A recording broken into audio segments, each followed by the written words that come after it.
दोस्तों, कैसे हो आप सब। आइए आज हम देखते हैं मकबूल फ़िदा हुसैन। ठीक, इनका समय है 1915 से अब तक। ठीक, प्रथम प्रश्न है, कौन सा चित्रकार नंगे पैर रहता था? तो हमारा आंसर है M.F. हुसैन, जो नंगे पैर रहता था। हुसैन को बचपन में क्या शौक था? तो उनको बचपन में घड़ी एकत्र करने का शौक था। ठीक, अगला प्रश्न देखते हैं। अगला प्रश्न है, इंदौर में हुसैन के साथ कौन पढ़ता था?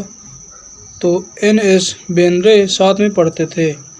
हुसैन को चित्रकारी के अतिरिक्त और क्या शौक था? तो शायरी का उन्हें बहुत शौक था।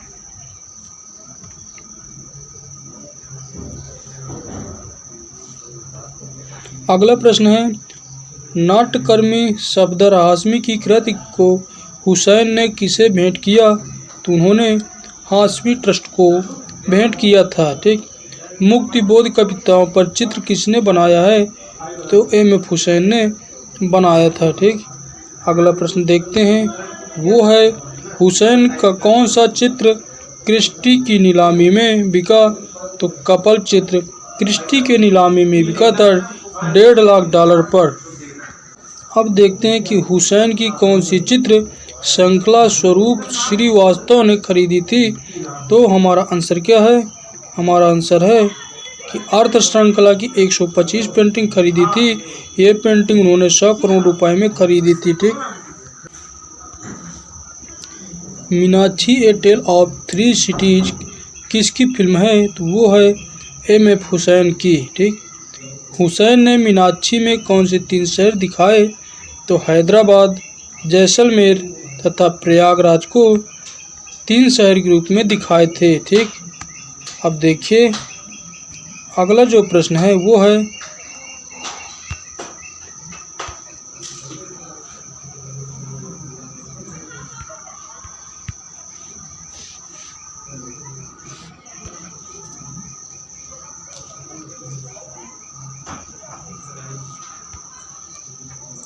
हुसैन की कौन सी फिल्म को गोल्डन बियर पुरस्कार मिला?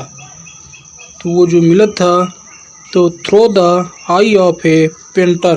किसको? Through the eye of a painter को गोल्डन बियर पुरस्कार मिला था। हुसैन की इस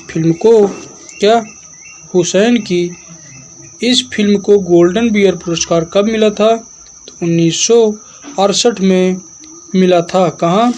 बर्लिन फिल्म समारोह में इनको मिला था। ठीक, अब देखते हैं नेक्स्ट प्रश्न है, वो है, हुसैन के चित्र पिकासो के साथ कहाँ प्रदर्शित हुए? तो 1971 में ब्राज़ील में प्रदर्शित हुए थे। ठीक, इसमें महाभारत सीरीज के 60 चित्र प्रदर्शित थे। आइए अगला प्रश्न देखते हैं। अगला प्रश्न है कि इस समय सबसे वृद्ध चित्रकार कौन है? तो वो है M.F. हुसैन।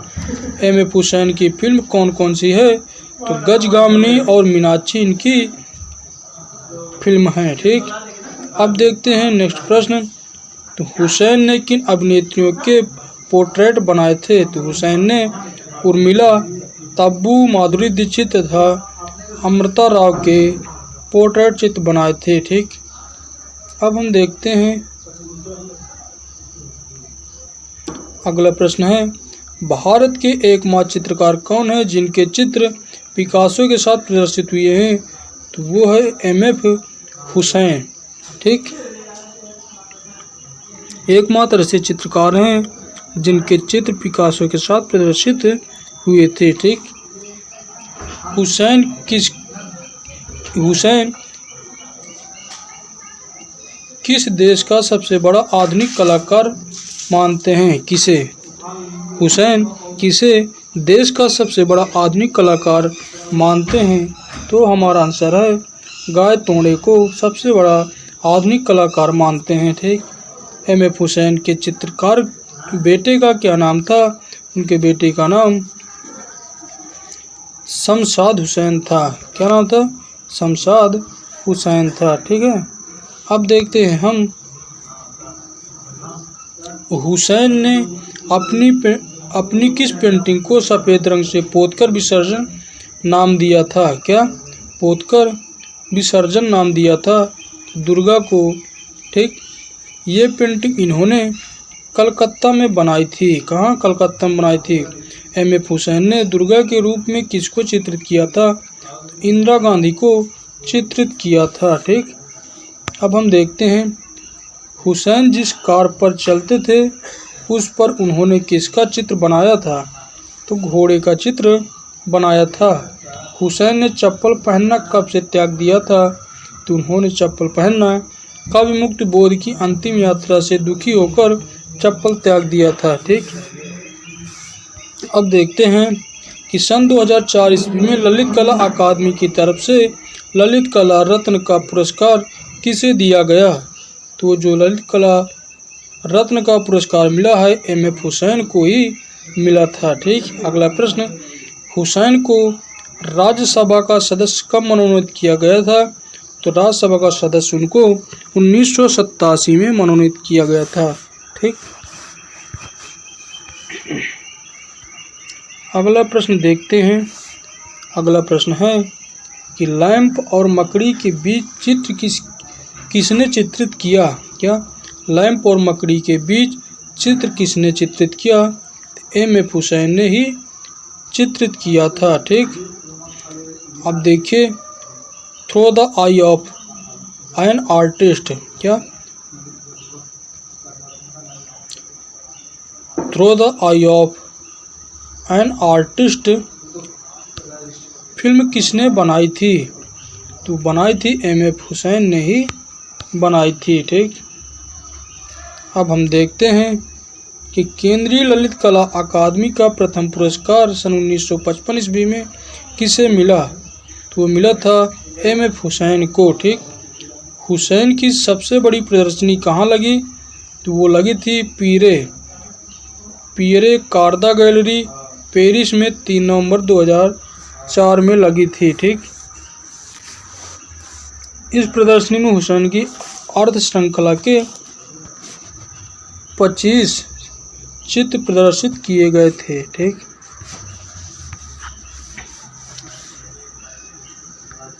अब हम देखते हैं फ्रांसिस न्यूटन सूजा। क्या फ्रांसिस न्यूटन सूजा को देखते हैं 1904। पैक कला का मुख्य ध्येय क्या था? तो वो था क्या था? परिवर्तन था। पैक की पहली प्रदर्शनी कब लगी? तो 1949 मुंबई में लगी थी। पैक ग्रुप की प्रेरणा स्रोत कौन थे? एफ.एन. सूजा थे। कौन थे? एफ.एन. सूजा। पैक ग्रुप के सचिव का क्या नाम था? एफ.एन. सूजा नाम था। प्रगतिवादी कलाकार समूह का घोषणा पत्र किसने लिखा? एफ.एन. सूजा ने लिखा था। ठीक, अब देखते हैं कि आकृतियों के कलाकार के रूप में मशहूर है कौन? एफ.एन. सूजा ही मशहूर हैं। पैक ग्रुप का कौन सा चित्रकार ब्रिटेन में रहता था या ब्रिटेन में रहता है? तो एफ.एन. सूजा 1949 ईस्वी से रहते हैं। कौन? एफ.एन. सूजा 1949 ईस्वी से रहते हैं। ठीक, नेक्स्ट प्रश्न देखते हैं, वो है प्रगतिवादी समूह का कौन सा कलाकार प्रगतिवादी समूह का कौन सा कलाकार ईसा मसीह पर बनाए चित्रों के लिए प्रसिद्ध है? तो वो है एफ.एन. सूजा। एफ.एन. सूजा। कौन सा चित्रकार चेचक के रोग से ग्रसित हो गया था? तो वो एफ.एन. सूजा ही हैं। एफ.एन. सूजा कैसे कलाकार हैं? तो वो हैं नवतांत्रिक कलाकार हैं। ठीक, पोर्ट्रेट ऑफ प्रोग्रेसिव किसने चित्रित किया? एफ.एन. सूजा ने चित्रित किया था। ठीक, portrait of progressive artist group किसका है? तो वो है एफ.एन. सूजा का है। दोस्तों, एफ.एन. सूजा का पूरा नाम क्या है? आप कमेंट में बताओ। ठीक, अब हम देखते हैं अगला प्रश्न है कि पैक ग्रुप का कौन सा चित्रकार युवा चित्रकारों के साथ प्रदर्शनी करता है? तो वो सैयद हैदर रजा करते थे। सैयद हैदर रजा पेरिस में कब बसे? तो 1950 ईस्वी में बसे थे। ठीक,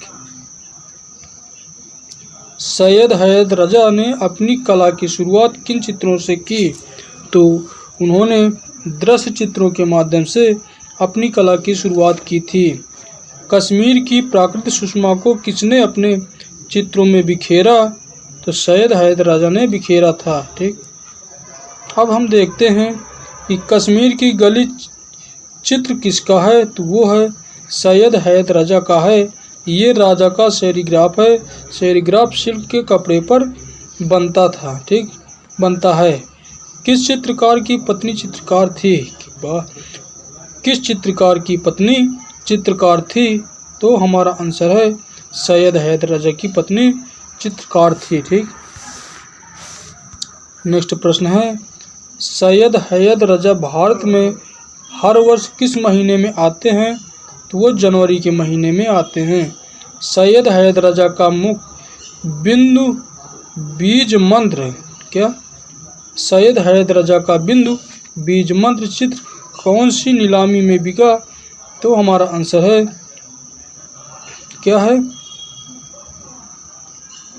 ओशियान्स की नीलामी में 68 लाख का बिका था। ठीक, प्री द क्रिटिक क्या? प्री द क्रिटिक अवार्ड किसको मिला? तो सैयद हैदर रजा को मिला था। ठीक, हैदर रजा को मिला था। क्रिस्टी की नीलामी में राजा की पेंटिंग राजपूताना कितने में बिकी? तो वो बिकी थी 1 करोड़ रुपए में। इसे चंद्रराम चंदानी ने खरीदा था। ठीक, नेक्स्ट प्रश्न देखते हैं। नेक्स्ट प्रश्न है आत्मा का ताप किस चित्रकार की आत्मकथा है? तो वो है सैयद हैदर रजा की। राजा की पेंटिंग थ्रस्टा क्रिस्टी की नीलामी में कितने की बिकी? तो वो बिकी थी 1 करोड़ रुपए की बिकी थी। ठीक, अब देखो किस चित्रकार ने कहा मुझे पेंटिंग करना नहीं आता? तो सैयद हैदर रजा ने कहा था। ठीक, मुझे पेंटिंग करनी नहीं आती है। अब हम देखते हैं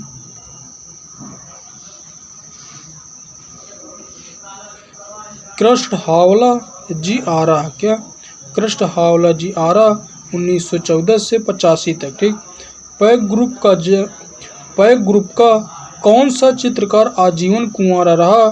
तो के.एच. आरा आजीवन कुंवारे थे। ठीक, पैक ग्रुप का कौन सा चित्रकार महात्मा गांधी के साथ जेल गया? तो के.एच. आरा गांधी जी के साथ जेल गए थे। ठीक, कौन सा चित्रकार स्टिल लाइफ विशेषज्ञ के रूप में प्रसिद्ध है? तो के.एच. आरा। के.एच. आरा का माध्यम क्या था? जल रंग। ठीक,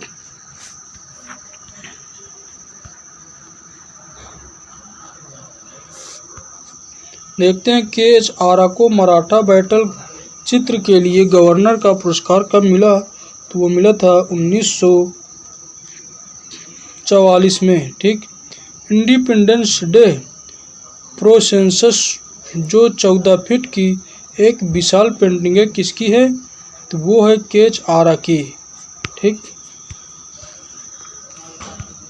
अब हम देखते हैं नेक्स्ट कलाकार बी.एस. गायतोड़े 1924। गायतोड़े ने कला में डिप्लोमा कहाँ से प्राप्त किया?